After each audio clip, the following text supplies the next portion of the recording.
नमस्कार. समर्थ शैक्षणिक संकुल आणि इथे आयोजित केलेला हा सांस्कृतिक महोत्सव या निमित्तानं समोर उपस्थित असणाऱ्या हजारो तरुण तरुणींशी आज संवाद साधण्याची मला संधी मिळाली. मी असं काही विशेष मार्गदर्शन करणार नाहीये. तुम्ही असं वागलं पाहिजे, तसंच केलं पाहिजे, याच ब्रँचला ऍडमिशन मिळालं पाहिजे, करिअरच्या फक्त याच संधी तुम्ही पाहिल्या पाहिजेत, असं काही सांगण्यासाठी मी इथे उपस्थित नाहीये. मी तुमच्यासोबत गप्पा मारणार आहे. माझ्या आयुष्यातले काही मोजके प्रसंग, माझ्या आयुष्यातल्या काही मोजक्या गोष्टी, जे काही चांगलं वाचनात आलं असेल, जे काही चांगलं ऐकण्यात आलं असेल, अनुभवात आलं असेल, ते तुमच्यासोबत शेअर करण्याचा मी प्रयत्न करणार आहे. इथं बसलेली सगळी मुलं मुली एकमेकांपेक्षा वेगळे आहेत. कुणीही सारखं नाहीये. प्रत्येकाच्या आवडीनिवडी वेगळ्या आहेत, प्रत्येकाच्या अवतीभोवतीची परिस्थिती वेगळी आहे, प्रत्येकाच्या स्ट्रेंथ वेगळ्या आहेत, विकनेस वेगळ्या आहेत. आणि म्हणून मला असं नेहमी वाटतं की आपण जर एकमेकांपेक्षा वेगळे आहोत तर आपण अनुकरण करू नये, अंधानुकरण करू नये. इको थोडा कमीच ठेवा, मगाशी चांगला होता आवाज. अंधानुकरण करू नये. अंधानुकरण न करता आपल्यामध्ये नेमकं काय वेगळेपण आहे ते ओळखावं आणि त्या दृष्टीनं आपण आपल्या करिअरच्या वाटा निवडाव्यात. काय झालंय माहितीये का, असे ट्रेंड बदलतात तसे आपण वाऱ्यासारखे वाहत चालतो. कुणीतरी सांगितलं आता इंजिनिअरिंगचा बूम आहे, मग इंजिनिअरिंग. कुणीतरी सांगितलं आता मेडिकल, मग मेडिकल. एक जमाना तर साहेब डीएडचा होता. डीएडला जर नंबर लागला आणि दोघं नवरा बायको जर डीएड झालेले भेटले एकमेकाला, काय सांगायचं करिअर. गाडी रुळाला लागली. त्यानंतर इंजिनिअरिंगचा बूम होता. गावात एखादाच इंजिनियर असायचा. गावात जर जाऊन कुणी म्हटलं इंजिनियर साहेब कुठे राहतात, सगळं गाव त्याला इंजिनियर साहेबाच्या घरी नेऊन पोहोचत होतं. आता तुम्ही गावात जाऊन विचारा बरं इंजिनियर साहेब कुठे राहतात. ते म्हणते नाव सांग, प्रत्येक घरात 4 आहेत.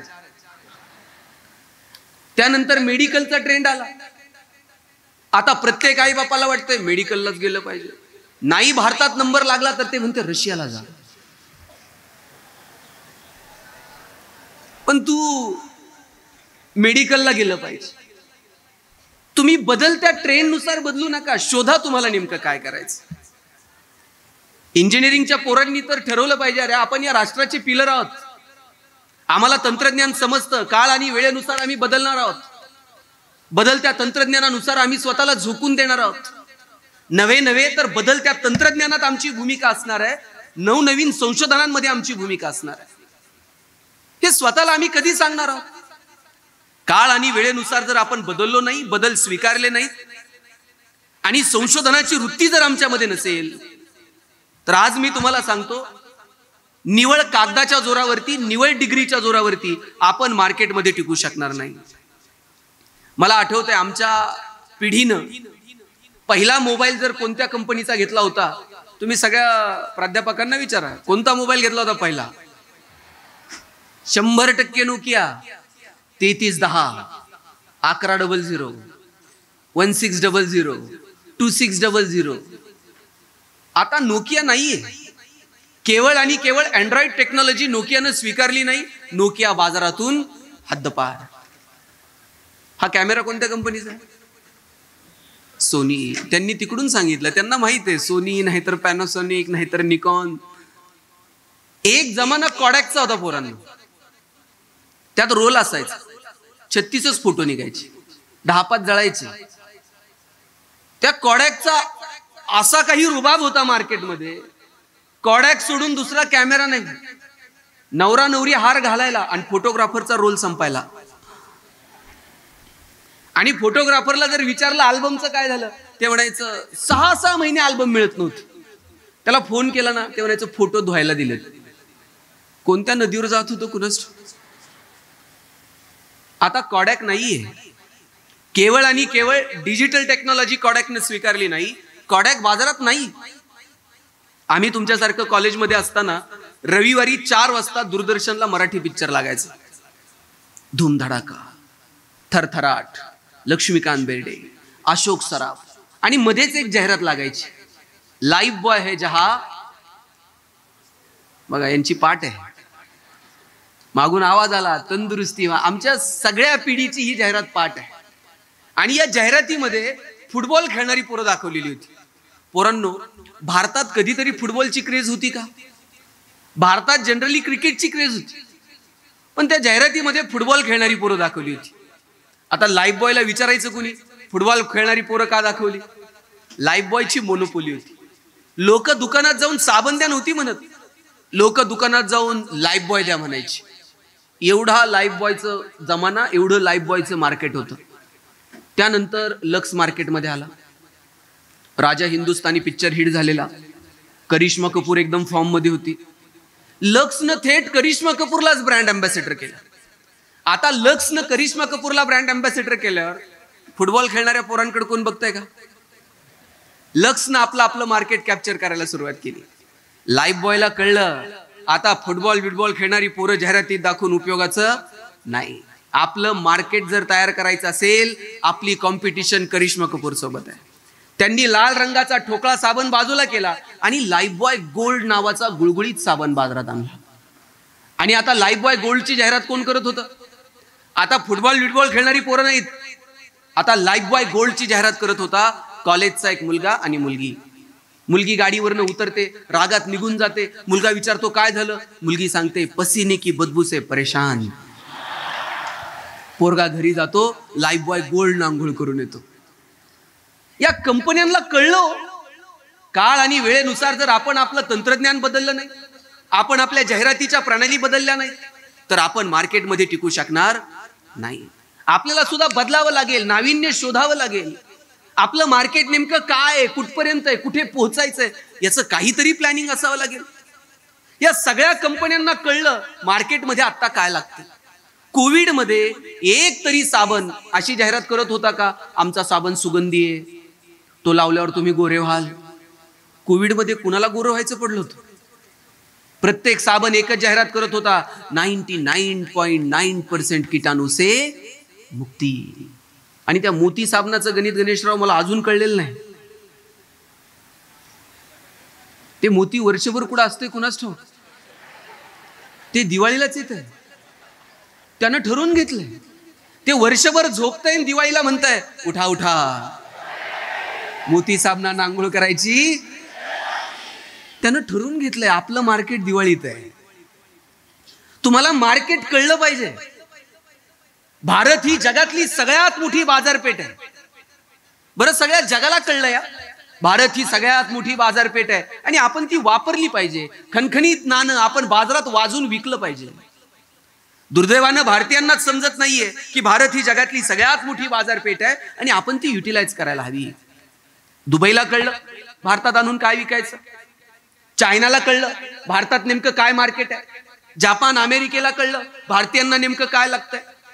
चायनावाले तर नजर ठेवून असतात, सकाळी उठल्यापासून रात्री झोपेपर्यंत भारतीयांना जे जे लागतं ते सगळं प्रोडक्शन चायना करते. मग आम्हाला का कळत नाहीये की भारत ही जगातली सगळ्यात मोठी बाजारपेठ आहे आणि आपण ती युटिलाइज केली पाहिजे. मुळात आपण आपल्या पोरांमध्ये उद्योग, व्यवसाय, व्यापार याची वृत्ती विकसित करण्यात कुठेतरी कमी पडलो. काय होतं दुबईमध्ये 84-85 पर्यंत पोरांनो फक्त तेलाचे पैसे होते. Proper utilization of the resources. आज जगातला सगळ्यात बिझीएस्ट एअरपोर्ट दुबई, जगातला सगळ्यात प्रॉफिएस्ट मॉल दुबई, आत्ताचा बिझनेस एक्सपो झाला दुबई. बुर्ज खलिफा म्हणून एक इमारत आहे, शेकडो मजले वर घेऊन जात आहे, खाली घेऊन येत आहे आणि वर जाऊन खाली येण्यासाठी लोक हजारो रुपयाचं तिकीट काढतात. पर्यटनाच्या दृष्टीनं जगाला आकर्षित केलं हो दुबईनं. मग का मला असं वाटत नाही की चला आम्ही जुन्नर, बेले वगैरे भागात जन्माला आलेली पोरं, आमच्याकडे पर्यटनासारख्या अनेक संधी उपलब्ध आहेत. का तुम्हाला वाटत नाही जगातल्या लोकांनी शिवनेरीवरती आलं पाहिजे? का तुम्हाला वाटत नाही जगभरातल्या लोकांनी सुट्टी काढून इथं येऊन राहिलं पाहिजे आणि इथं यावं, इथं रमावं? याच्यासाठी काय इन्फ्रास्ट्रक्चर तयार करावं लागेल, कशा पद्धतीनं जगापर्यंत आम्हाला पोहोचावं लागेल, हा विचार का आम्ही करत नाही? तुम्ही जेजुरीला कधी गेलाय का? मी जेजुरीला गेलो होतो, 4-5 तुमच्यासारखी कॉलेजची मुलं मुली तिथं आलेली आणि ते जेजुरी काढायचे फोटो काढत होते. मी विचारलं काय करता रे फोटो काढून?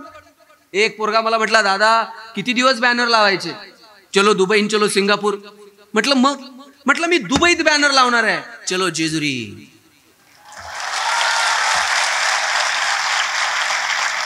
दुबईतली लोक जेजुरीत आणतो का नाही बघा म्हटलं. आणि म्हणलं आणून करणार का? काय नाही म्हणला, खालून वर गडाव त्यांना पाय पाय घेऊन जाणार. आणि एकदा का ते घामाघूम झाले मग त्यांना सांगणार किती कॅलरीज बर्न झाल्या. आणि रात्री म्हणला 2-2 हजार रुपये तिकीट काढून त्यांना जागरण गोंधळ ऐकायला लावतो का नाही बघा म्हटलं. विकता आलं पाहिजे रे पोरांनो तुम्हाला. आपण सगळी शेतकऱ्याची पोरं आहोत. आपल्या वडिलांना घाम गाळता येतो, कष्ट करता येतं, पिकवता येतं. पण दुर्दैवानं विक्रीसाठी अपेक्षित असणारी कौशल्य मागच्या पिढीमध्ये नव्हती. आता तुम्ही इंजिनिअरिंगचे स्टुडंट आहात, MBAचे स्टुडंट आहात, ॲग्रीचे स्टुडंट आहात, तुम्ही कोणत्याही क्षेत्रात असा, तुमच्याकडे असणारं नॉलेज तुम्हाला योग्य ठिकाणी वापरता आलं पाहिजे. वडिलांना जर पिकवता येत असेल तर मार्केटमध्ये कसं, कधी, कुठे, कोणत्या किमतीला विकायचं याचं ज्ञान आपल्याला नको. इकडे 10-12 रुपये किलोनं बटाटा विकत मिळतो आणि वेपर्सचं एक पॅकेट 10 रुपयाला घेऊन येतं. 10 रुपयाच्या वेपर्सच्या पॅकेटमध्ये 4 वेपर्स असतात, बाकी सगळी हवाच असते. पोरांनो पैसे हवेचे आहेत, तुम्हाला हवा करता आली पाहिजे.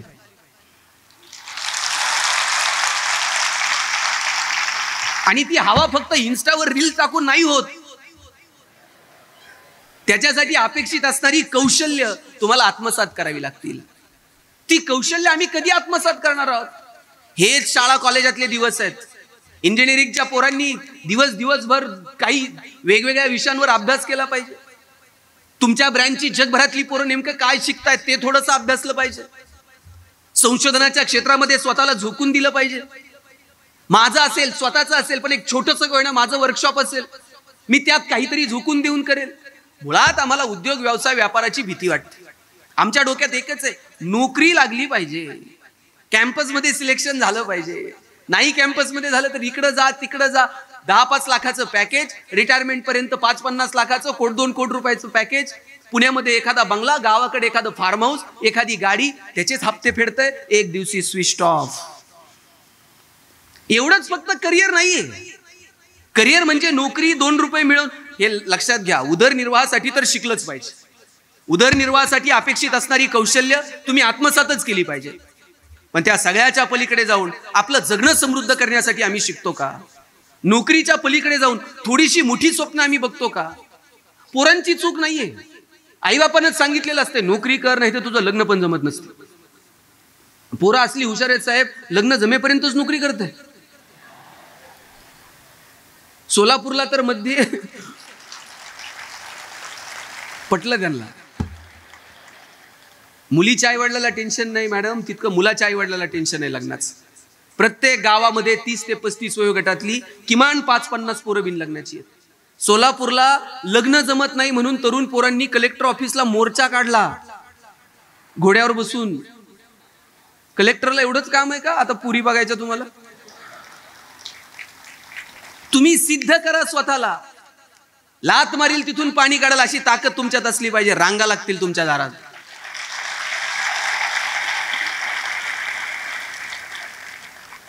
आमच्याकडे एकाचं लग्न जमेना, त्याच्या मित्रानं त्याला सांगितलं टेन्शन घ्यायचं नाही म्हणला. मुलीकडचे बघायला आले ना, पगार वाढून सांगायचा. कोण बघायला लागले म्हणला किती आहे? बरं यानं जरा अंदाज घेऊन सांगायचं. मुलीचे वडील म्हणले पगार किती? हे म्हणताय 1.5 लाख. मुलीचे वडील म्हणले तुझ्याकडे बघून तर वाटत नाही 1.5 लाख असेल.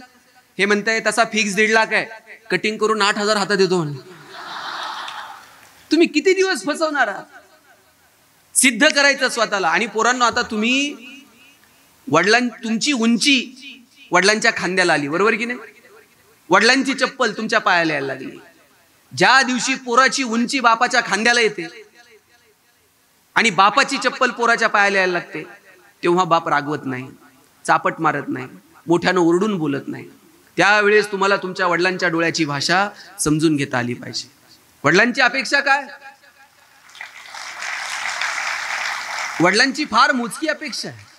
वडिलांची अपेक्षा नाही की पोरांना लाखो रुपये महिन्याला आणून द्यावेत. वडिलांची अपेक्षा आहे पोरांनी त्यांच्या पायावरती उभं राहावं, स्वतःचं नाव कमवावं आणि इतकं मोठं व्हावं की पोरांनी आई वडिलांची नावं पुसावीत. मी पुसावीत म्हणतो, घालवावीत नव्हे. पुसावीत कोणत्या अर्थानं? आतापर्यंत तुमची ओळख काय? अमुक अमुक यांचा मुलगा, अमुक अमुक यांची मुलगी. एक दिवस असा आला पाहिजे तुमच्या नावानं तुमच्या आई वडिलांची ओळख झाली पाहिजे. लोक म्हटली पाहिजेत, ते कलेक्टर साहेब आहेत ना त्यांचे वडील आहेत बरं काही, ते CO मॅडम आहेत ना त्यांची आई आहे बरं काही, ते डॉक्टर साहेब आहेत ना त्यांचे वडील आहेत, ते इंजिनियर साहेब आहेत ना त्यांची आई आहे. तुमच्या नावानं तुमच्या आईवडिलांची ओळख झाली पाहिजे. उद्या IPS ऑफिसर झालात पोरांनो. आता इंजिनिअरिंगची कितीतरी पोरं स्पर्धा परीक्षांचा मार्ग स्वीकारतात. मी म्हणत नाही सगळ्या इंजिनियर्सने स्पर्धा परीक्षाकडे जा. एक काळ होता ॲग्रिकॉस मुलं सगळी स्पर्धा परीक्षांकडे वळत होती. आता इंजिनिअरिंग मेडिकलची मुलं सुद्धा स्पर्धा परीक्षांचा अभ्यास करतात. तुम्ही कोणत्याही क्षेत्रात जा, तुम्ही टेक्निकली काही नॉलेज संपादन करतात, तुम्ही तंत्रज्ञानाच्या दृष्टीनं काम केलं पाहिजे, पण वेगवेगळे पर्याय सुद्धा आपण हाताळले पाहिजे. उद्या तुमच्यापैकी जर कुणी IPS ऑफिसर झाला, इथं कॉलेजला येताना वर्दीत याल, इथं अशी राजमुद्रा असते. शेळके सर कॉल करतील, तुम्ही आमच्या कॉलेजचे माझे स्टुडंट आहात, तुम्ही याल का आमच्या कॉलेजला प्रमुख पाहुणे म्हणून. तुम्ही इथं आलात ना, आम्ही सगळेजण तिथं दारात उभे राहू तुमच्या स्वागताला. तुमच्या गाडीचं दार उघडायला पण शिपाई असेल. तुमचे वडील जेव्हा तुमच्या ऑफिसला येतील आणि तिथं पाटी असेल, पोलीस अधीक्षक पुणे ग्रामीण, काय रुबाब असेल, काय वडिलांचा उरा अभिमानानं भरून येईल. पोरींनो, उद्या जर कलेक्टर झालात, सगळ्या जिल्ह्याचं प्रशासन तुमच्या ताब्यात असतं. तुमच्या सहीनं एखाद्याचं आयुष्य बदलून जातं, एखाद्या गावाचं भवितव्य बदलून जातं. ओळख देताल का नाही कलेक्टर बिलेक्टर झाल्यावर? दिशील का? एखादं काम घेऊन आल्यावर करशील का? मी सांगेल तुमच्या शाळेत आलो होतो. आणि याच्यासाठी करायचंय काय? यासाठी फक्त अभ्यास करायचा. आयुष्यातली ही 4-5 वर्ष जी आहेत, आता पुढची 5-10 वर्ष शिक्षणाची, थोडंसं गांभीर्यानं तुम्ही तुमच्या शिक्षणाकडे बघा. आयुष्य खूप धम्माल आहे. आपण आपल्या मस्तीत, आपण आपल्या धुंदीत, आपण आपल्या आनंदात जगायचं. शोधायचं आपल्यामध्ये नेमकं नाविन्य काय, ठरवायचं आम्हाला हे आमच्या आयुष्यात करायचंय. सगळीच स्वप्न पूर्ण होतात असंही नाही, पण प्रयत्नांचा सुद्धा एक वेगळा आनंद आहे. तिथं पोहोचल्यावरतीच आनंद असतो असं नाही, तिथं पोहोचेपर्यंतचा जो प्रवास आहे त्या प्रवासाची सुद्धा मजा घेता आली पाहिजे. आणि म्हणून शाळा कॉलेजातले दिवस परत कधीच मिळत नाहीत. कॉलेजचे दिवस तर भन्नाट असतात. एरवी हिरवं दिसणारं सुद्धा कॉलेजला आल्यावर अचानक गुलाबी दिसायला लागतं. आणि फेब्रुवारीमध्ये तर फार फार गुलाबी दिसायला लागतं. हे दिवस परत नाहीत. फेब्रुवारीमध्ये पोरांमध्ये कुठून धाडस येतं माहित नाही. एरवी माना खाली घालून बसलेली पोरं सुद्धा अशी डोळ्या घालून बघायला लागतात. आम्ही पण कॉलेजला होतो. आमच्या कॉलेजमध्ये एक मुलगा होता, असंच त्याने फेब्रुवारीमध्ये धाडस केलं आणि एका मुलीला, आता तुमच्यासारखे मेसेज त्यावेळेस पत्रबित्र लिहावी लागायची, त्यानं खूप अक्षर गिरून पत्र लिहिलं. तू मला आवडतेस, मला तुझ्यासोबत लग्न करण्याची इच्छा आहे आणि तुला जर मी आवडत असेल तर 14 तारखेला कॉलेजला येताना गुलाबी रंगाचा ड्रेस घालून ये. ते पत्रबित्र पुस्तकात टाकलं. ते पुस्तक तिला दिलं. मुलीनेही ते पत्र वाचलं. मुलीलाही आनंद झाला. तिनं ते पुस्तक 14 तारखेला त्याच्या हातात दिलं आणि जाताना लाल रंगाचा भडक ड्रेस घालून गेली. याला कळलं गुलाबी रंगाचा ड्रेस घातलेला नाही. त्यानं ते पुस्तक जे घरी जाऊन फेकून दिलं. 10 वर्षानंतर रद्दी काढल्यानंतर ते पुस्तक सापडलं आणि 10 वर्षानंतर ते पुस्तक उलगडल्यानंतर त्यात चिठ्ठी होती, तुला जशी मी आवडते तसंच मलाही तू आवडतोस, पण गुलाबी रंगाचा ड्रेस नसल्या कारणानं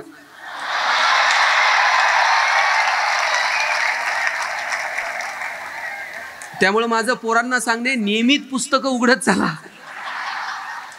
पुस्तकं जर तुम्ही वर्षांनी 10 वर्षांनी उघडणार असाल, हे दिवस परत नाहीत. पण हे दिवस एन्जॉय करत असताना तुम्ही तुमच्यातली सात्विकता मात्र विसरू नका. आम्ही नको त्या गोष्टींच्या मागे धावत राहतो. हिंदी चित्रपटसृष्टीनं आमच्या मनावरती जे गारुड घातलंय कॉलेजचं. कॉलेज म्हणजे अजय देवगण असा 2 टू व्हीलरवरती पाय ठेवून येणार अशी, आणि ओळखता येत. आता कोणत्याही कॉलेजला गेलं, हा पोरगा कोणत्या ब्रँचला कोणत्या साईटला आहे लगेच ओळखता येत. असा इन बिन करून चष्मा विष्मा घालून आला का समजायचं सायन्सला आहे. पावलं मोजत हिशोब करत आला का समजायचं, आणि असा शिट्टी बिट्टी मारत वही फिरवत आला, तुमचं तुम्हाला माहित आहे सगळं. पण माझं सांगणं, तुम्ही कोणत्याही ब्रँचला जा, सायन्स कॉमर्स आर्ट्स काहीही करा, पण इतकं भन्नाट करा ना, हेवा वाटला पाहिजे आपल्याला. कोणत्याही क्षेत्रामध्ये करिअरच्या अनेक संधी आहेत, फक्त तुम्ही डोळे उघडे ठेवून त्या संधींकडे बघितलं पाहिजे. आणि मला एक सांगायचंय मुलांनो, केवळ नोकरीसाठी शिकू नका, थोडंसं नोकरीच्या पलीकडे विचार करा. मी पुन्हा सांगतो, उद्योग व्यवसाय व्यापाराचा तुम्ही विचार केला पाहिजे. आमच्याकडे एक बाग आहे, त्या बागेमध्ये क्लर्कची जागा भरायची होती आणि एका जागेसाठी 1000 पोरांनी ऍप्लिकेशन केलं. जागा एक आहे म्हटल्यानंतर किती जणांना नोकरी मिळणार आहे? एकालाच मिळणार आहे. बाकीचे 999 घरी जाणार आहेत. एका पोराचं सिलेक्शन झालं, त्याला अपॉइंटमेंट लेटर साईन करून मिळणार. त्याच वेळेला बागेतला शिपाई पळत आला, म्हटला काही करा पण याला नोकरी देऊ नका. म्हणे काय झालं? म्हणले बागेतलं जे गोरीला माकड होतं ते मरून गेलंय. आता गोरीलाच नसेल तर लोक बागेत येतील कशी? लोक जर बागेत आली नाही तर याचा पगार करायचा कशातनं? काही करा पण याला नोकरी देऊ नका. स्वाभिमान शून्य पिढी जन्माला घातली.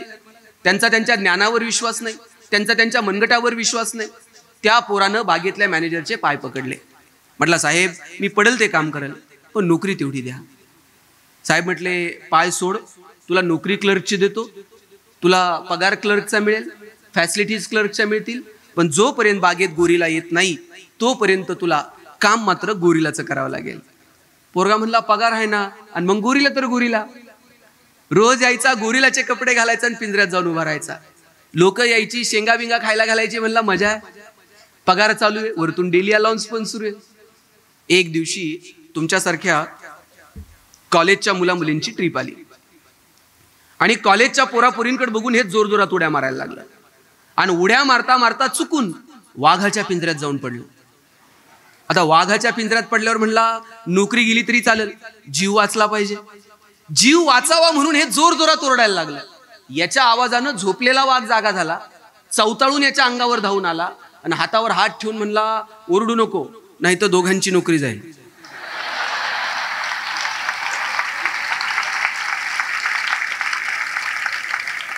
नंतर कळलं गोरिलाच्या भूमिकेत BSc झालेलं होतं, वाघाच्या भूमिकेत MSc झालेलं होतं. शिक्षणातनं आम्ही स्वाभिमानी होणं अपेक्षित आहे का स्वाभिमान शून्य होणं अपेक्षित आहे? शिक्षणातनं आम्ही स्वाभिमानी होणं. आणि हा स्वाभिमान येतो कुठून? कमालीचा आत्मविश्वास तुमच्यामध्ये असला पाहिजे, एक धाडस तुमच्यामध्ये असलं पाहिजे की हो आम्ही शिकलोय, आम्हाला हे येतंय, आम्ही शोधणार आहोत, आम्ही करणार आहोत, आम्ही लायक आहोत. नॉस्कॉम कमिटीचा रिपोर्ट होता, in future 75% engineers will be permanently unemployed, 90% plain graduates will be permanently unemployed. तुम्हाला अपेक्षित नोकऱ्या मिळणार नाहीत जर तुम्ही त्या पद्धतीचं शिक्षण घेतलं नाही तर. जर तुम्ही शिकलात, अभ्यास सुद्धा मनापासून करा. इथं मला वाटतं सेकंडरीची पण मुलं मुली आहेत. अभ्यास इतका मनापासून करायचा, फक्त मार्कांसाठी नाही शिकायचं. आम्हाला सायन्स मार्कांसाठी, जॉग्राफी मार्कांसाठी, हिस्ट्री सगळं मार्कांसाठी, इतिहासातली पात्र सुद्धा मार्कांसाठी. शिवाजी महाराज 4 मार्काला, संभाजीराजे 5 मार्काला, तुकाराम महाराजांचा अभंग अवघड आहे म्हणले ऑप्शनला टाकू. परवा तर 10वीतला पोरगा मला विचारत होता, सर या वर्षी मराठीच्या पेपरला ज्ञानदेव पडणार आहेत का तुकाराम पडणार आहेत? म्हटलं हे पडतील कसे ज्यांनी महाराष्ट्र उभा केला. जरा मार्कांच्या पलीकडे जा. मराठीतला एखादा धडा अभ्यासताय ना पोरांनो, त्या लेखकानं तुमच्यासोबत बोललं पाहिजे. एखादी कविता वाचताय ना, त्या कवीनं तुमच्यासोबत संवाद साधला पाहिजे. लॅबोरेटरीमध्ये जाऊन काही प्रयोग करताय ना, त्या सायंटिस्टनं तुमच्यासोबत गप्पा मारल्या पाहिजेत. इतिहासातली पात्र अशी नजरेसमोर उभी राहिली पाहिजेत. गणितातले आकडे डोळ्यासमोर खेळले पाहिजेत. अक्षांश आणि रेखांश असे नजरेसमोर दिसले पाहिजेत. इतकं एकरूप तुम्हाला अभ्यासासोबत व्हावं लागेल तर त्या अभ्यासाची मजा वाटायला लागेल. म्हणून केवळ मार्कांसाठी अभ्यास न करता थोडंसं मार्कांच्या पलीकडे जाता येईल का याचा विचार करा. काय जगभरातली लोक करतायत, काय काम करतायत. तुम्ही एलॉन मस्क नाव ऐकलंय? ट्विटर विकत घेतलं एलॉन मस्कनं. मी त्याचं भाषण ऐकत होतो. एलॉन मस्क सांगत होता 2050 पर्यंत आम्ही आमच्या देशात विमानाचे प्रवास बंद करू, रॉकेटनं प्रवास करू. रॉकेट लॉन्च करता येतं. तो म्हणला आम्ही पुन्हा ते जमिनीवर लँड करू. ते संशोधन कोणत्या टप्प्यात आहे मला माहित नाही, पण काय भन्नाट कल्पना आहे त्या लोकांच्या. ते म्हणते आम्ही विमानानं नाही, आम्ही रॉकेटनं प्रवास करू, आमच्या गाड्या रस्त्यांवरून धावतील, आपोआप गाड्यांची बॅटरी चार्ज होईल.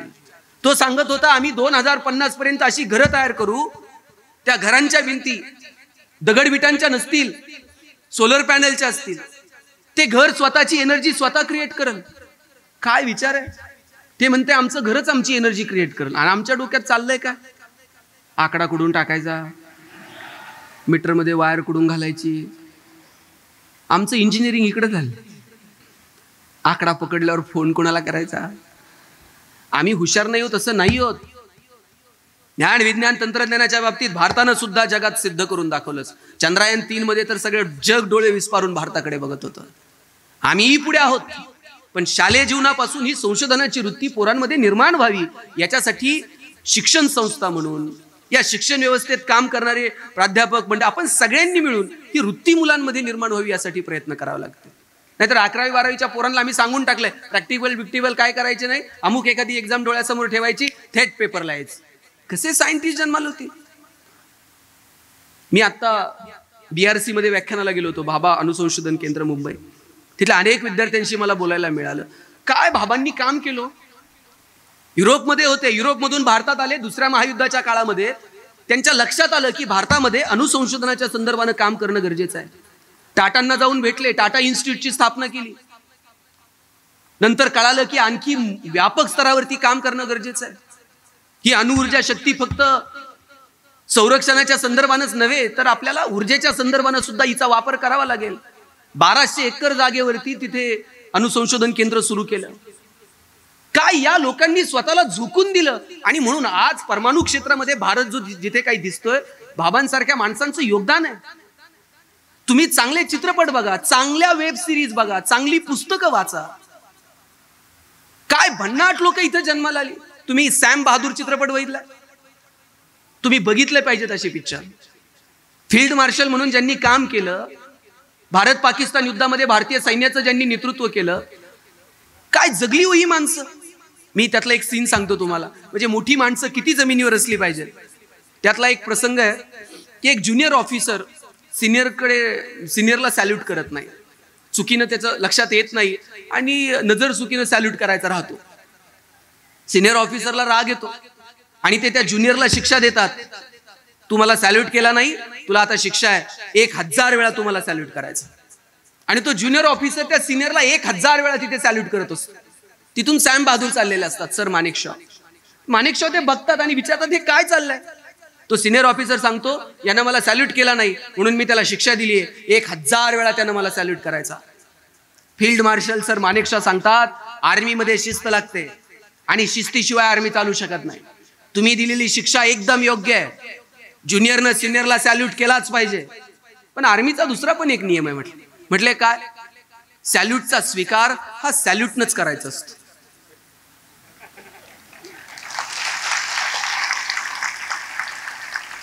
ते 1000 वेळा सॅल्यूट करल, पण तुम्ही पण ते स्वीकारताना त्याला 1000 वेळा सॅल्यूट करायचा. काय भन्नाट माणसं जन्माला आली. आणि फील्ड मार्शल सर मानेकशॉ जेव्हा ऍडमिट होते आर्मी हॉस्पिटलमध्ये, कलाम साहेब देशाचे राष्ट्रपती होते, त्या दौऱ्यावर असताना त्यांना कळालं की फील्ड मार्शल इथे ऍडमिट आहे. ते भेटायला गेले. देशाचे राष्ट्रपती त्या कॉटवरच्या शेजारी स्टूल टाकून त्या स्टूलवरती बसले होते. आणि जाताना विचारलं मानेकशॉंना की तुमची काही तक्रार आहे का, तुम्ही आर्मी हॉस्पिटलमध्ये ऍडमिट आहात, इथे सगळ्या सुविधा तुम्हाला मिळतात का. त्यावेळेस सर मानेकशॉ म्हणतात, प्रेसिडेंट माझी एकच तक्रार आहे. म्हणे काय. देशाचे राष्ट्रपती समोर असताना फील्ड मार्शल उठून उभं राहून तुम्हाला आता सॅल्यूट करू शकत नाही, एवढीच माझी तक्रार आहे. काय भन्नाट जगली ही माणसं. आपण वाचलं पाहिजे, आपण अभ्यास केला पाहिजे, आपण जगाकडे डोळे विस्पारून बघितलं पाहिजे, तर आम्ही काहीतरी वेगळं काम करू शकू. आणि म्हणून इथं उपस्थित असणाऱ्या सगळ्या तरुण तरुणींना माझी विनंती आहे, थोडीशी मोठी स्वप्न बघा, थोडासा मोठा विचार करा. आपण सगळे एकमेकांपेक्षा वेगळे आहोत, आपल्यातलं वेगळेपण ओळखा. मी जेव्हा पुण्यात शिकायला आलो, माझ्या सरांनी मला विचारलं होतं, गणेश तुला MBA कशात करायचं. मी म्हटलं मला ह्युमन रिसोर्स मॅनेजमेंटमध्ये MBA करायचं. सर प्रत्येकाला विचारायचे कोण MBA कशात करणार. आमच्या वर्गात एक बोबडं बोलणारं पोरग होतं, त्याला र म्हणता यायचं नाही, ते र ला ल म्हणायचं. त्याला विचारलं तुला MBA कशात करायचं. त्यानं सांगितलं मला मार्केटिंगमध्ये MBA करायचं. सर म्हटले तुला नीट र बोलताय ना, तू मार्केटिंगमध्ये काय MBA करणार, तुझं बॅकग्राऊंड कॉमर्स आहे, तू फायनान्समध्ये MBA कर. पोरग वर्गात उठून उभं राहिला, म्हणला असल कल्लाल तर मार्केटिंगमध्ये MBA कल्लाल नाही तर शिकणार नाही. म्हटलं सर म्हणले तुला काय करायचंय ते कर. आपण परीक्षा घेऊयात आणि शोधूयात कुणामध्ये मार्केटिंगचं टॅलेंट आहे. आता परीक्षा काय घ्यायची ठरवली, आम्हाला 100 रामायणाच्या प्रती दिल्या आणि सांगितलं या रामायणाच्या प्रती बाजारात जाऊन विकून यायच्या. ज्याच्या सगळ्यात जास्त विकल्या जातील आपण समजूयात याच्यामध्ये मार्केटिंगचं टॅलेंट आहे, त्यानं मार्केटिंगमध्ये MBA करावं. आम्हाला वाटलं आम्ही बोलणारी पोरं 100 रामायणाच्या प्रती तर आजच्या बाजारात जाऊन विकून येऊ. 8 दिवस आम्ही बाजारात फिरलो. 9व्या दिवशी वर्गात आलो. सरांनी विचारलं, गणेश 100 पैकी किती प्रती गेल्या. म्हटलं 4. राहुल 8, संतोष 10. मार्क मिळवणारी पोरं पण 20 पेक्षा जास्त प्रति कुणाच्याच गेल्या नाही. बोबडं बोलणारं पोरग मागच्या बाकावर बसायचं. त्याला विचारलं तुझ्या किती गेल्या रे? म्हणला असल 100च्या 100 प्रति विकून आलं. म्हटलं सर म्हटले केलं काय? मार्केटिंगची कोणती स्ट्रॅटेजी, कोणतं रेफरन्स बुक? म्हणला काहीच नाही. लोकांच्या दालात द्यायचो, बेल दाबायचो, लोक बाहेर यायची, लोक बाहेर आली की समोर लामायण ठेवायचो आणि सांगायचं हे लामायण विकत घेता का वाचून दाखवू?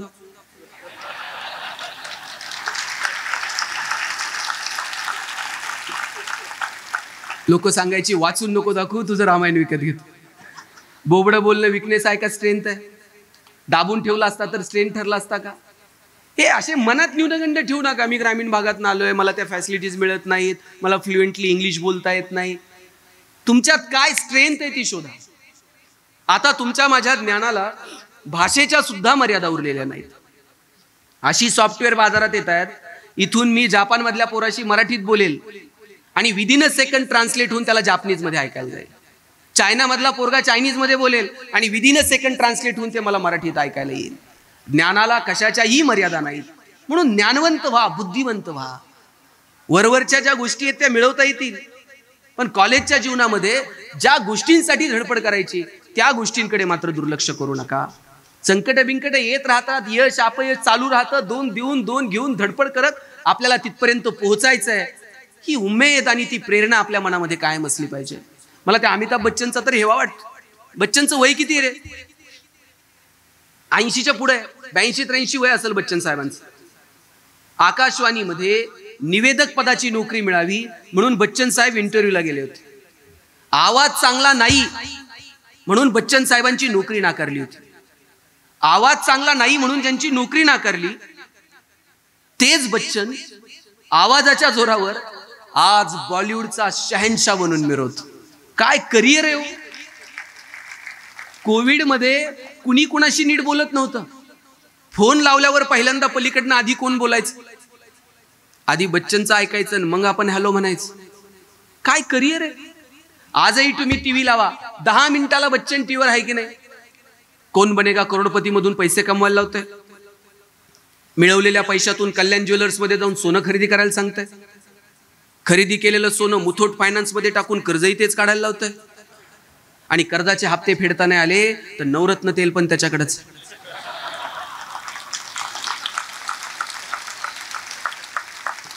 थंडा थंडा कुठं नाही बच्चन, मला सांगा. आपण काय शिकतो या लोकांकडनं? म्हणून आपण वाचलं पाहिजे, पाहिलं पाहिजे, ऐकलं पाहिजे. चांगल्या प्रवचनांना, चांगल्या कीर्तनांना, चांगल्या व्याख्यानांना गेलं पाहिजे. चांगले मॅगझिन आपल्याकडे आले पाहिजेत. चांगली वर्तमानपत्र वाचली पाहिजेत. चांगले चित्रपट बघितले पाहिजेत. चांगल्या नाटकांना गेलं पाहिजे. चांगल्या संस्थांना भेटीगाठी दिल्या पाहिजेत. हे दिवस तुम्हाला परत कधीच मिळणार नाहीत. आता शेवटचे 5 मिनिट मी घेणार आहे. आयुष्यात संकट बिंकट येत राहतात. लढायचं, भिडायचं. प्रत्येक संकटाला भिडलंच पाहिजे असं नाही. काही संकटांपासून 2 पावलं माघार घ्या. काहींकडे दुर्लक्ष करा, काहींना वळसा घालून निघून जा. तारतम्य ठेवून आयुष्य जगता येईल का? शिवाजी महाराजांच्या आयुष्यात कमी संकट आली का? मिर्झा राजेसोबत तह झाला. एक किल्ला मिर्झा राजेंना द्यावा लागला. 23 किल्ले दिले आणि नुसते किल्ले देऊन थांबले नाहीत. औरंगजेबाला भेटायला गेले आग्र्याला. बरं, जाताना एकटे जाऊ शकले असते, पण शिवाजी राजे एकटे जात नाहीत. एवढ्याच्या शंभू राजांना सोबत घेऊन जातात. मग मधला जो प्रवास आहे त्या मधल्या प्रवासामध्ये शिवाजी राजे आणि संभाजी राजे यांच्यात काही तर बोलणं झालं असेल की नाही? काय बोलले असतील शिवाजी राजे संभाजी राजांना? स्विस बँकेत आपला अकाउंट आहे, पासवर्ड सांगतो, पुण्यात आपले 2 फ्लॅट आहेत. काय बोलले काय असतील? शिवाजी राजांनी सांगितलं असेल, शंभूराजे आतापर्यंत तुम्ही जिंकणं बघितलं, आतापर्यंत तुम्ही यश बघितलं, आयुष्यातला संघर्ष सुद्धा जवळून बघा, चला आमच्या सोबत घेऊन गेले. तिथं गेल्यानंतर औरंगजेबानं संभाजी राजांना एक हत्ती भेट म्हणून दिला आणि थोडीशी गंमत करावी म्हणून दिलेर खान म्हटला, शंभूराजे आप इतने छोटे हो और हाथी इतना बड़ा है, इस हाथी को आप महाराष्ट्र में कैसे ले जाओगे? एवढा एवढाचा संभाजी राजा दिलेर खानाच्या डोळ्यात डोळे घालून सांगतो, ये तो जानवर है, बैठकर जाएंगे, नहीं आया तो खींच कर ले जाएंगे, लेकिन हमारे आबा साहब ने जो आपको किले दिए हैं वो तो अभी महाराष्ट्र में है, उन्हें आप आगरा कैसे ले आओगे? एवढा एवढाचा संभाजी राजा पण दिलेर खानाला सांगतो, अरे आता दिले घेऊ की नंतर? दत्ताजी शिंदे तर असं रक्ताच्या थरोळ्यात कोसळलेले होते. मानेवरती तलवार ठेवून विचारलं, क्यों पाटील और लढोगे? आणि त्याही अवस्थेत दत्ताजी शिंदे म्हटले, क्यों नहीं, बचेंगे तो और भी लढेंगे. ही जी जगण्याची खुमखुमी आहे ना, ही उर्मी आपल्यात असली पाहिजे. काय डिओशन होतं लोकांचं. शिवाकाशी नावी समाजात जन्माला आलेला पोरगा, राजे तुम्ही जगायला हवं, तुम्ही निघा, मी जातो परकीयांच्या गोटात. शिवाजी राजांचा वेश परिधान केला, परकीयांच्या गोटात शिरला. शिवाकाशीला माहित नव्हतं आपण ओळखले जाऊ, पकडले जाऊ, मारले जाऊ. पकडल्यानंतर थेट मृत्यूच आहे का? शिवाकाशी राजांना सांगतो, पकडल्यावर बघा बरं का, चांगला वकील बिकील द्या, सुप्रीम कोर्टापर्यंत जा, काही करून जामीन. माहित आहे मृत्यू आहे, तरी सुद्धा गेला संकटात, पकडला गेला, सपासप वार झाले, रक्ताच्या थारोळ्यात कोसळला. पण मरताना म्हटला, जगताना शिवा नावी म्हणून जगलो, पण मरताना मात्र शिवाजी महाराज बनून मरतोय. काय जगली ही माणसं. अहो संभाजीराज आदर्श साहेब, इथं काही पालक उपस्थित असतील तर मला पालकांना सांगायचं, आदर्श हे फक्त सांगून नाही निर्माण होत, आदर्श हे वागण्यातूनच निर्माण होतात. संभाजी राजांना शिकवावं लागलं नाही, याला स्वाभिमान म्हणतात. संभाजी राजांनी डोळ्यानं बघितलं, आग्र्याला परकीयांच्या गोटात आजूबाजूला सगळं परकीयांचं सैन्य असताना आपला बाप त्या परकीयांच्या गोटात सुद्धा काय तडफेनं स्वाभिमान दाखवतो, हे उघड्या डोळ्यांनी बघितलं संभाजी राजांनी. आग्र्याच्या त्या सभागृहामध्ये आजपर्यंत कधीच कुणी औरंगजेबाला अशी पाठ दाखवली नव्हती. मुजरा करायचा, 10-12 पावलं मागे यायचं आणि मग निघून जायचं. पहिल्यांदा त्या सभागृहात रामसिंगाला आवाज उंच करून जर कुणी जाब विचारला असेल तर तो शिवाजी राजांनी विचारला. अशी मर्दुमकी पहिल्यांदा जर कुणी गाजवली असेल तर ती शिवाजी राजांनी गाजवली. आणि हे बघतोय कोण? हे संभाजीराजे बघतायत. लक्षात घ्या, आपण साहेब संभाजीराजांना छावा म्हणतो, छावा कुणालाही म्हणत नाहीत. त्याच्यासाठी बाप सिंह असावा लागतो. बाप सिंह आहे म्हणून छावा जन्माला आला. आम्हाला येणाऱ्या पिढ्यांच्या समोर नेमके काय आदर्श निर्माण करायचे, आम्हाला शिकावं लागेल. आम्हाला येणाऱ्या पिढ्यांच्या समोर नेमका काय आदर्श निर्माण करायचा, मला वाटतं याचं तारतम्य ठेवावं लागेल. काय संभाजीराजे जगले, पकडले गेले संभाजीराजे. ज्या संभाजीराजांच्या डोक्यात आयुष्यभर या सह्याद्रीचा मुकुट होता, त्याच संभाजीराजांच्या डोक्यात विदूषकाची टोपी घातली, पण राजा मान झुकवत नाही. ज्या संभाजीराजांच्या डोळ्यांनी आयुष्यभर या सह्याद्रीचं सौंदर्य बघितलं, त्याच संभाजीराजाच्या डोळ्यात तप्त सळया चर्र आवाज करत आत घुसल्या, डोळे घेऊन मागं पडल्या, पण राजा मान झुकवत नाही. ज्या संभाजीराजांच्या कानांनी आयुष्यभर या सह्याद्रीचं संगीत ऐकलं, त्याच संभाजीराजाच्या कानात तप्त शिस ओतलं गेलं, पण राजा मान झुकवत नाही. औरंगजेबाच्या समोर उभे संभाजीराजे, पण औरंगजेबानं विचारलं, बोल संभा, हार किसकी और जीत किसकी? संभाजीराजे म्हणले, हार कुणाची जीत कुणाची काय विचारतोस? आमच्या हातातल्या बेड्या काढ. ज्या क्षणाला संभाजीराजाच्या हातातल्या बेड्या काढशील, त्या क्षणाला संभाजी तोंडानं सांगणार नाही कुणाची हार कुणाची जीत. संभाजीच्या हातातली समशेर सांगेल कुणाची हार कुणाची जीत. घरी गेल्यानंतर औरंगजेबानं डोळ्यात पाणी आणून सांगितलं बायकोला, कितना खुशकिस्मत है वो शिवा जिसने ऐसी औलाद पैदा की. मेरी 4 औलादे लेकिन सब गधों की फौज. कोणाच्याही पोटी चांगली पोरं जन्माला येत नाहीत. आपल्या पोरांनी जर काही चांगलं करावं असं वाटत असेल तर पालकांनी मुलांच्या शिक्षणाकडे, त्यांच्या संस्कारांकडे थोडं लक्ष द्यायला हवं.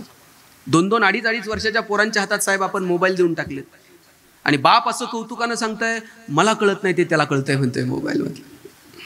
मोबाईल वाईट नाहीये, कधी किती वेळासाठी, कोणत्या कामासाठी, याचं तारतम्य नको. दिवस रात्र आम्ही मोबाईलवरती आहोत. सकाळी उठल्याबरोबर मोबाईल लागतोय. काल टाकलेल्या फोटोला किती लाईक्स आणि किती कमेंट्स. 2-4 जरी कमी असल्या तर करमत नाही. आणि रात्रीचं तर विचारू नका, झोप येत नाही तोपर्यंत मोबाईल. झोपताना सुद्धा अशी जागा शोधताय लगेच चार्जिंगला प्लग लागलं पाहिजे. रात्रीचं तर पोरं डीपी असा झूम करून बघतात. कोण बाहेर येतं का त्यातनं? कसली कमालीची अस्वस्थता आहे. ही अस्वस्थता कुठेतरी थांबली पाहिजे. मोठी स्वप्न बघा आणि त्या स्वप्नांच्या प्रती स्वतःला झोपून द्या. मला शेवटचे 2 मिनिट मुलींसाठी बोलायचं. मुलींनो, तुमच्या वडिलांचं तुमच्यावरती फार प्रेम आहे.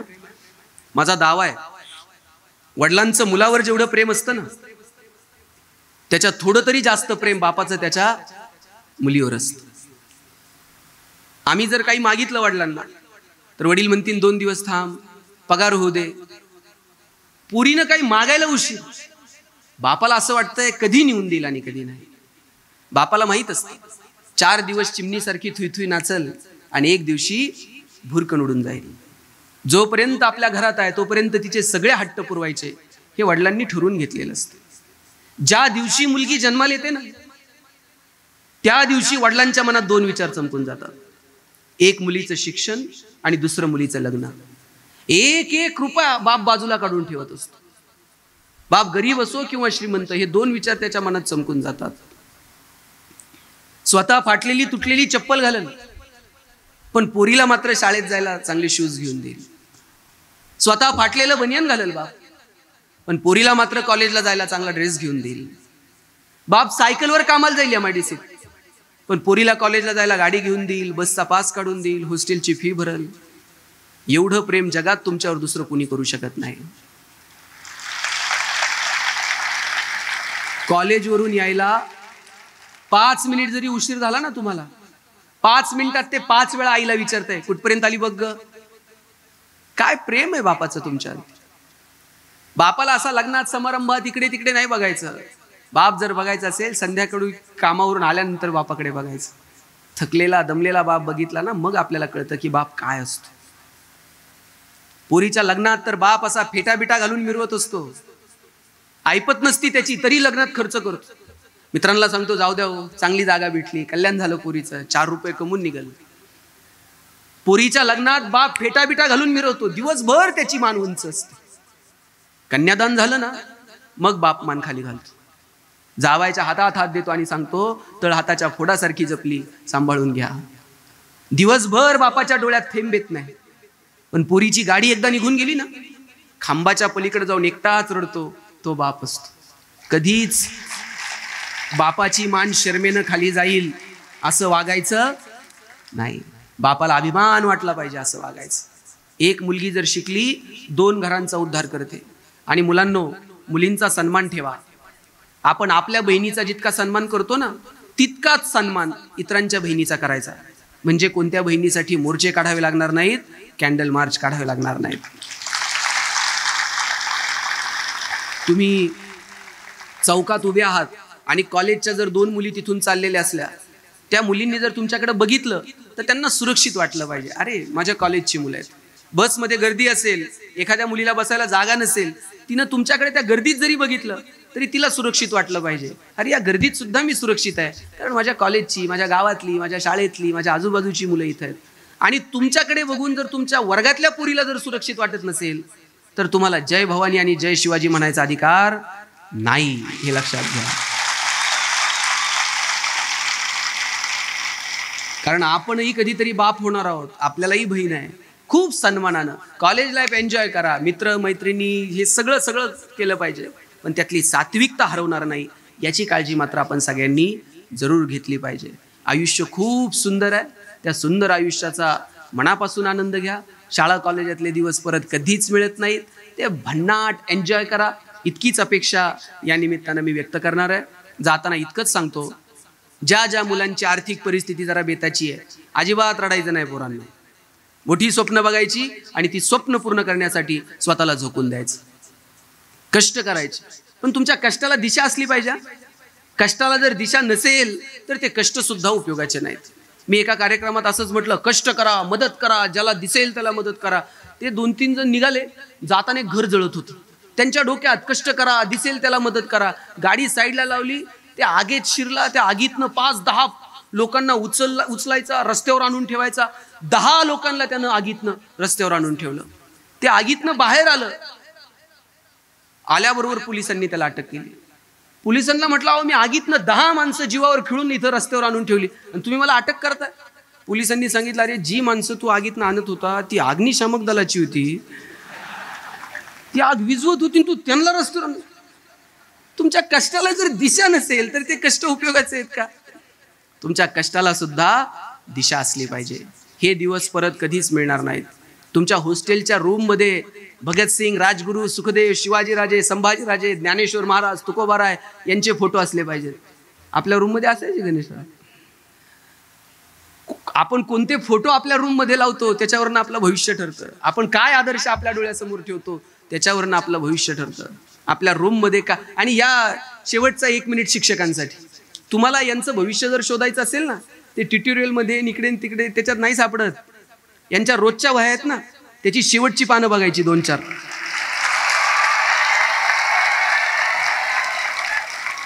यांचं सगळं आयुष्य तुम्हाला शेवटच्या 4 पानात सापडणार. मेहंदीचं डिझाईन काढलेलं असतंय, रांगोळीचे ठिपके दिलेले असतात, पोरांनी तर किती नावं खुडून खुडून पुन्हा पुन्हा गिरवलेली असतात. पोरांना वहीत लिहायला वेळ मिळत नाही, पण सार्वजनिक शौचालयांच्या भिंतीवर स्लोगन लिहायला कुठून वेळ मिळतो मला अजून समजलेलं नाही. बसमध्ये नावं कोरायला कुठून वेळ मिळतो मला अजून समजलेलं नाही. नको त्या गोष्टीत एनर्जी वाया घालू नका. चांगल्या गोष्टींसाठी तुम्ही. एका बेंचवर किती जण बसता रे? आम्ही 3-3 जण बसायचं. कर्कटकनं रेष मारून आम्ही जागा वाटून घ्यायचं. तुझा हात इकडं का आला, तुझा पाय तिकडं काय गेला, तुझा दप्तर इकडं का. शेवटच्या दिवशी मॅडमनी उभं केलं आणि मला म्हटलं, गणेश बेंच इथंच राहतो, आपल्याला फक्त वर्ग सोडून जायचा असतो. आयुष्यभर मनावर कोरलं गेलं, बेंच इथंच राहणार आहे, आपण फक्त या कॅम्पसमध्ये नसणार आहोत. तुम्ही ज्या बेंचवर बसताय ना त्या बेंचवर कितीतरी विद्यार्थी बसून गेलेत. आत्ता तुम्ही ज्या खुर्च्यांवर बसलाय ना या खुर्च्यांवर कितीतरी लोक बसून गेलेत. ज्या माईकवर मी बोलतोय या माईकवर काल मला वाटतं वानगुडे पाटील होते, संध्याकाळी खासदार साहेब असतील. या माईकवर आजपर्यंत अनेक लोक बोलून गेले आणि इथून पुढे सुद्धा कितीतरी लोक बोलून जातील. आपण कुणीच मालक नाही होत, आपण विश्वस्त आहोत. सांभाळायचं, पुढच्या पिढ्यांच्या हवाली करायचं आणि नीट तिकीट काढून निघून जायचं. फक्त आपल्या आपल्या जगण्याचा आपल्याला हेवा वाटला पाहिजे. इतकं सुंदर आयुष्य जगा. मी ज्या कॉलनीत राहायचो पोरांनो, त्या कॉलनीमध्ये सगळ्यांची घरं स्लॅबची होती, फक्त आमचं एकटंच घर पत्र्याचं होतं. मी माझ्या आईला म्हणायचो, आई सगळ्यांची घरं स्लॅबची, आपलंच पत्र्याचं का? आई म्हणायची, तुझे वडील शिक्षक आहेत म्हणून घर पत्र्याचं. मी म्हणायचो, शासनाचा GR आहे का शिक्षकांनी स्लॅबची घरं बांधायची नाही? ती म्हणायची, कार्ट्या तू नशीबवान आहेस, पत्र्याच्या घरात जन्माला आला. मी म्हणायचो, का? ती म्हणायची, बघ घर गरम व्हायला लागलं का तुला कळतं, आता उन्हाळा सुरू झालाय. घर गळायला लागलं का तुला कळतं, आता पावसाळा सुरू झालाय. शेजारच्या स्लॅबच्या घरात उन्हाळा कळत नाही, पावसाळा कळत नाही. खास ऋतूंची ओळख व्हावी म्हणून भूगोल शिकवणाऱ्या तुझ्या बापानं असलं मॉडेल उभं केलंय. पैसे नव्हते, आनंद मात्र भरभरून होता. पुण्यात शिकायला आलो साहेब, आई नगरवरून पुण्याला जेवणाचा डबा पाठवायची. सकाळी 9:30 वाजता शिवाजीनगरच्या स्टँडला डबा यायचा. 9:30ला जर पुण्यात डबा येत होता तर 6च्या गाडीनं दिला असेल. 6च्या गाडीला जर आई डबा देत होती तर 4 वाजता उठली असेल, पीठ मळलं असेल, भाकर थापली असेल, आईच्या हाताचा स्पर्श पिठाला झाला असेल. 2 वर्षात चतकोर सुद्धा भाकर कधी फेकून दिली नाही, कारण आई सकाळी उठून आपल्यासाठी टिफिन तयार करते. आणि डबे सुद्धा पोरांनो फडक्यात यायचे आणि फडक्यात चिठ्ठी असायची, पोरांनो डबे खा, फडके जपून ठेवा. फडके जपून ठेवायचे. पुन्हा शनिवारच्या गाडीने फडके जायचे, पुन्हा सोमवारी डबे यायचे. मजा होती या सगळ्या गोष्टींमध्ये. मला वाटतं तो आनंद आपल्या आयुष्यातला जाणार नाही. मार्क, स्पर्धा, कॉम्पिटिशन, करिअर या सगळ्यामध्ये एक गोष्ट महत्त्वाची आहे आणि ती म्हणजे आनंदी राहा, हसत राहा. मी एक पुस्तक लिहिलं सुख नावाचं, त्याच्यावर एक पहिलं वाक्य लिहिलं होतं, no once more, no retake for any moment, so keep smiling. आयुष्याच्या चित्रपटाला रिटेक नाही, आयुष्याच्या गाण्याला वन्स मोर नाही. तुम्हाला वाटलं माझं भाषण पुढं ढकलावं, ढकलता येणार नाही. घरी गेल्यावर वाटलं परत ऐकावं, परत ऐकता येणार नाही. आयुष्याचा कोणताही क्षण पुढे ढकलता येत नाही आणि आयुष्याचा कोणताही क्षण रिव्हर्स करून बघता येत नाही. म्हणून जे क्षण वाट्याला आले ते आनंदानं जगा. मी आल्यापासून बघतोय काही जण हसलेच नाहीत. ते हसावं वाटलं तरी शेजारी बघणार, तो हसतोय का? हसायला काय पैसे लागतात का? पोरींनो, माणसालाच हसता येतं, जनावरांना हसता येतं का? तुम्ही शेणकूर करायला गोठ्यात गेलाय आणि एखाद्या म्हशीनं छान स्माईल दिली, असं झालंय? म्हैस म्हणते का प्लीज वेलकम इन गोठा? पोरांनो, तुम्ही कधी गाढवाला हसताना बघितलंय? ज्या दिवशी गाढव हसायला सुरू करल त्या दिवशी समजायचं गाढवाचा प्रवास मानवत्वाकडे सुरू झाला. आणि ज्या दिवशी माणूस हसायचं बंद करल त्या दिवशी समजायचं माणसाचा प्रवास. तुमचं तुम्ही ठरवा काय असेल. तुम्हा सगळ्यांना खूप साऱ्या शुभेच्छा. No once more, no recheck for any moment. So please please please dear friends, keep smiling. Thanks lot.